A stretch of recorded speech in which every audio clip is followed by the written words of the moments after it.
Oke, aman. Siap.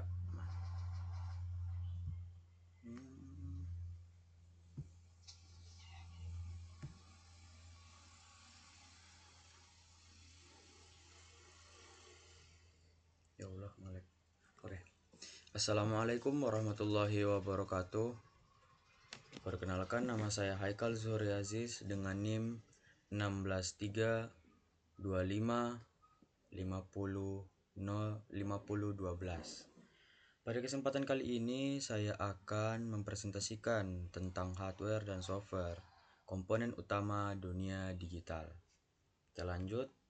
Di sini kita akan membahas tentang 3 poin, yaitu hardware software, terus habis itu ada bentuk software dan sistem operasi pemrograman. Hardware dan software. Di sini pengertian hardware yaitu komponen fisik komputer yang dapat dilihat dan disentuh. Contohnya seperti RAM, CPU, hard disk, monitor, keyboard, dan mouse. Fungsi hardware itu menjalankan instruksi dari software untuk operasi komputer. Sifat hardware itu dia bersifat fisik, dapat disentuh langsung. Lanjut, ada program pengaturan hardware, sistem operasi, yaitu software utama untuk mengatur aktivitas komputer seperti Windows, macOS, Linux, Android. Utilitas program, software tambahan pendukung sistem seperti antivirus, ada disk cleanup, dan file compression. Terus ada bahasa pemrograman, itu instruksi logis untuk membuat software, terdiri dari low level, high level, dan scripting. Contoh-contohnya itu kayak JavaScript, HTML, CSS, C++, seperti itu, Python, dan lain-lain. Fungsi software di sini memberikan instruksi pada hardware, mengatur kerja komputer dan membantu pekerjaan pengguna. Lanjut, di sini mereka itu saling melengkapi masing-masing fungsi. Contohnya hardware dan software. Itu komponen fisik dan komponen non-fisik komputer yang tidak dapat dipisahkan untuk fungsi yang optimal. Ketergantungan fungsinya, contoh hardware tidak berfungsi tanpa software, software tidak berjalan tanpa hardware.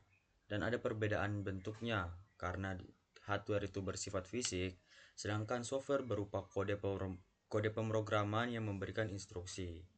Sistem terintegrasi, keduanya bekerja sebagai sistem terintegrasi untuk menjalankan tugas komputasi. Kita lanjut adalah bentuk software. Sistem software atau pengatur kerja komputer mengatur seluruh aktivitas komputer seperti Windows, Linux, dan macOS. Ada sistem operasinya, software utama yang mengelola hardware dan software lainnya. Tantangan sistemnya, kalau Windows itu rentan virus, Linux itu sedikit membutuhkan keahlian yang lebih. Kalau macOS lumayan mahal.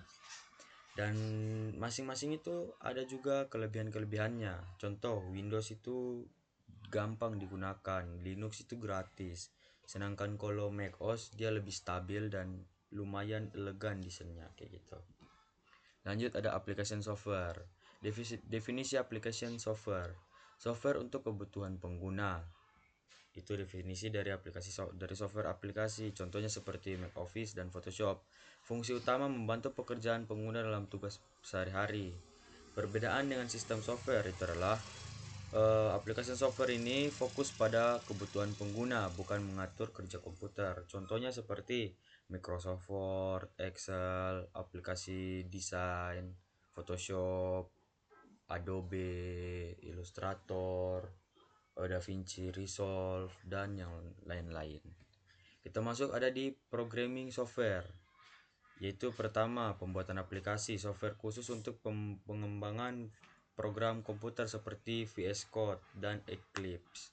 Habis itu ada jenis bahasa pemrograman, terdiri dari low level, high level, dan scripting untuk membuat instruksi yang logis.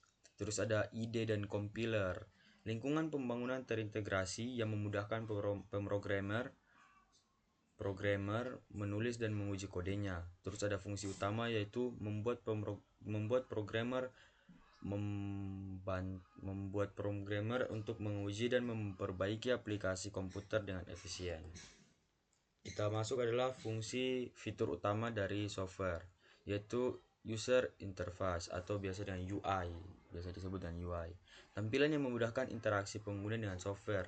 Habis itu ada compatibility, Yaitu kemampuan software berjalan di berbagai sistem operasi. Terus adalah security, yaitu fitur perlindungan data dari berbagai ancaman keamanan. Terus ada performance, efisiensi software dalam penggunaan sumber daya hardware, seperti itu. Lalu kita masuk di pembahasan ketiga, yaitu sistem operasi dan pemrograman. Di sini ada Windows, macOS, dan Linux. Sistem operasi yaitu dia untuk mengatur seluruh aktivitas komputer dengan fitur dan karakteristik yang berbeda.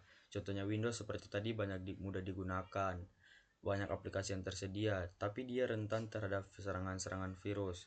Sedangkan kalau Linux, dia gratis, open source, stabil, tapi membutuhkan keahlian yang sedikit lebih untuk pengoperasiannya. Sedangkan macOS, dia punya sistem operasi yang stabil dengan desain yang elegan, namun mempunyai masalah atau kendalanya itu di budget, seperti itu. Dia lumayan mahal. Terus ada utilitas program pendukung seperti antivirus. Antivirus tuh dia melindungi sistem dari virus dan ancaman. Contohnya seperti Avast, Kaspersky. Terus ada pembersihan sistem, ada disk clean up. Terus ada alat backup itu seperti cloud dan lain-lain. Habis itu ada kompresi file, ada WinRAR dan zip, seperti itu. Lalu adalah jenis bahasa pemrograman, low level, high level, dan scripting. Nah, low level ini dia dekat dengan mesin seperti assembly dan machine language. Kalau high level itu seperti Python dan Java. Nah, kalau scripting itu dia biasa digunakan untuk web atau aplikasi ringan, JavaScript dan PHP.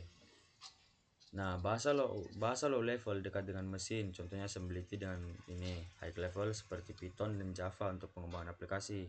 Sedangkan scripting seperti JavaScript dan PHP. Karakteristik utamanya adalah low level dekat dengan mesin, high level mudah dipahami, scripting untuk web, seperti itu. Ya, mungkin itu saja presentasi dari saya. Mohon maaf apabila ada salah kata. Wabillahi taufiq wal hidayah. Wassalamualaikum warahmatullahi wabarakatuh. See you next time. Oke, selesai. Dadah.